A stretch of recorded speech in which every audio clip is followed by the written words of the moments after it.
Good evening, everybody.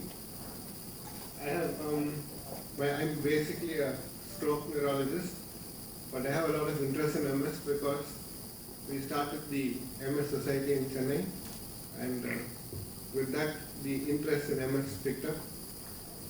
We have a lot more strokes and demyelinating disease. Then came the association with Shankar Nethralaya, where we have a tremendous load of demyelination. Many of the demyelination turn out to be multiple sclerosis, and many demyelinations are yet to be identified. There's nothing close to my heart. I always like to present a case where I have failed in giving any improvement to the patient. I very rarely present a patient which has done well, because it's nice to know where we stand most of the time. When there to complain about somebody, and this is what I found he was looking at. He said, great minds discuss ideas, average minds discuss events, and small minds discuss people. I took back my complaint letter and came back because I didn't want to complain about anyone. Then he left. Good. Not evidence of absence.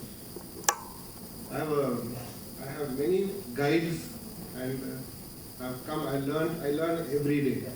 Every night when I drive back at 12, I laugh at myself to see how stupid I've been.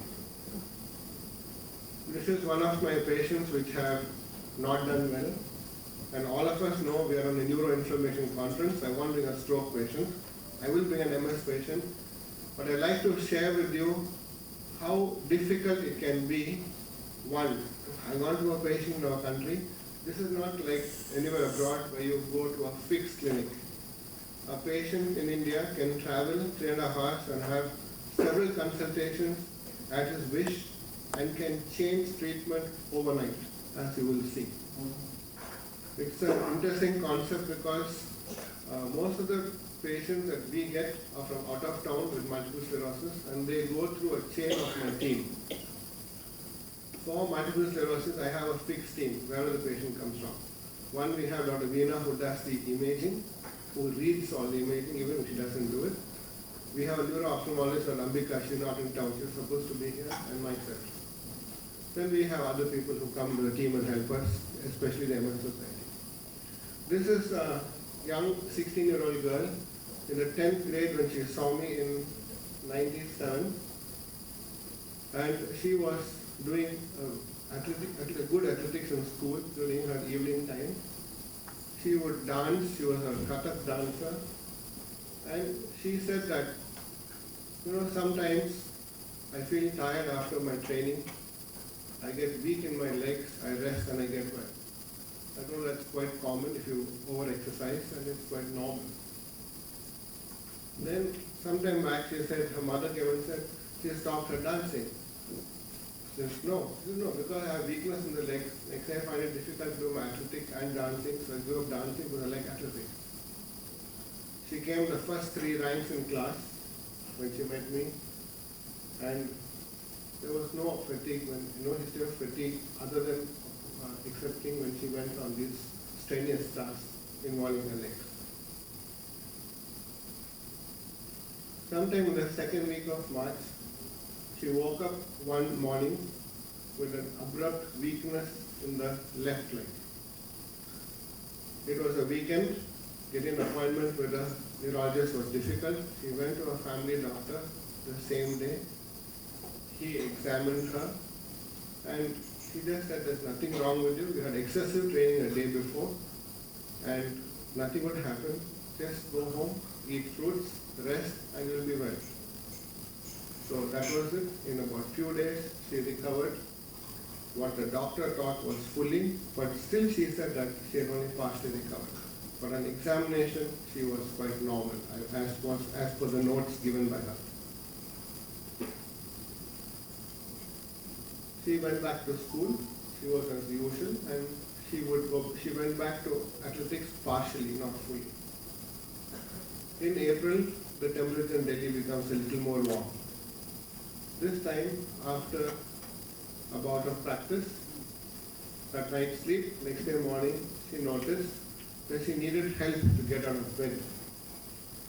and she noticed she had weakness in both the lower limbs. Her mother came in to help her to walk and then found that she was quite imbalanced. She was swaying to other sides. While being taken out to the room, she noticed that she could see double. The double vision was on all sides. She had to be physically helped with one support to walk to the toilet for activities, for her to look after herself, for an ADL. That day evening, she came down to see a neurologist in the evening. He examined her and he found that she had nystagmus on right and left lateral gaze. She had incoordination both hands, both legs. She had truncal ataxia. She had wrist reflexes and a plantar extensor. We're not very sure of what was the sensory signs at that point in time. Do you know what was signs? This was around the 20th. By the time they organized an MRI, the MRI was done, and he also asked for a CSF. The patient was admitted. CSF routine was done. The neurophysiological examination was done. And those days we didn't have facility for NMO here. We drew the blood and sent it off for the NMO test, the equivalent antibody. All were done within the first week of admission. This patient was admitted and started on methylprednisolone for 5 days and then given oral steroids for the next 15 days. You have the MRI for this?